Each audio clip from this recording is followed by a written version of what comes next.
written extensively about and published on Romeo and Juliet, which captures the imagination in all different ages. And I think there was a recent movie. Was there a Spielberg movie?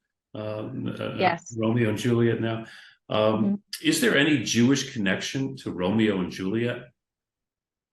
There is. And actually, there's several connections in all sorts of different ways. An early connection is in the 1930s, Hollywood does the first big non-silent film of Romeo and Juliet, which has a almost entirely Jewish creative team. And that includes all people, of Jewish heritage. So Leslie Howard, Norma Shearer, George Cukor. There's tremendous amounts of Jewish talent. What's very ironic is that they come over to fascist-ruled Italy to do a lot of the research for the production and do lots of images. And they come to Verona, which is a real fascist stronghold. But what can I say? Fascists love cinema. Most of the 20th century leading fascists were massive cinema fans. They fall over themselves to accommodate this movie. It has a big screening in Verona. So that's it's a slightly concealed Jewish connection. The really big one that comes later is West Side Story. West Side Story, the most famous, and actually to my mind, the most successful adaptation of Romeo and Juliet. Now, the musical play and the film we all know of Romeo and Juliet is about a Polish Catholic boy and a Puerto Rican Catholic girl who meet in Manhattan. That's not how the story was originally conceived.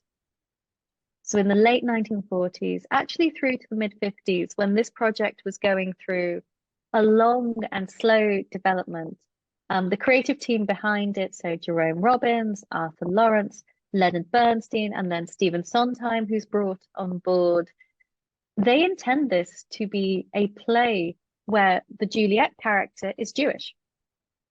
That's where they begin. That's their starting point. And originally, it was going to be the story of a Jewish girl who comes to the big city and meets this Catholic boy and her family. They experience the loss of their eldest son, the kind of Tybalt equivalent. And the kind of musical centerpiece was going to be a Seder. It was going to be that the news of the death of the firstborn comes at that point in the Passover Seder. So you're going to have a Seder on stage. And there were going to be, lots of influences from Jewish music.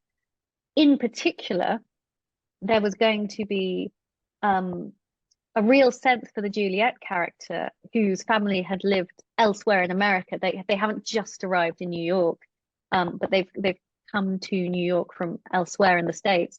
That they've come from a place of tolerance, and that they are assimilated, integrated American Jews who find themselves in a situation of real prejudice. And that was the idea for a long time. It was going to be a musical that responded to street gangs and anti-Semitic violence in the aftermath of World War II in New York. The play, the kind of production broke down for a few years because there were creative disagreements.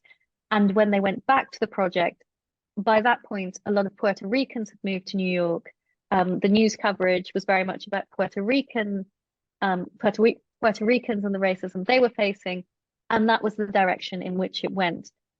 But when the musical opened in Washington, that's where it opened before New York, they actually had very early on a gala night on Leonard Bernstein's birthday where people bought Israeli bonds. So there was a real kind of Jewish Israeli identity to the opening of West Side Story, which I find completely fascinating.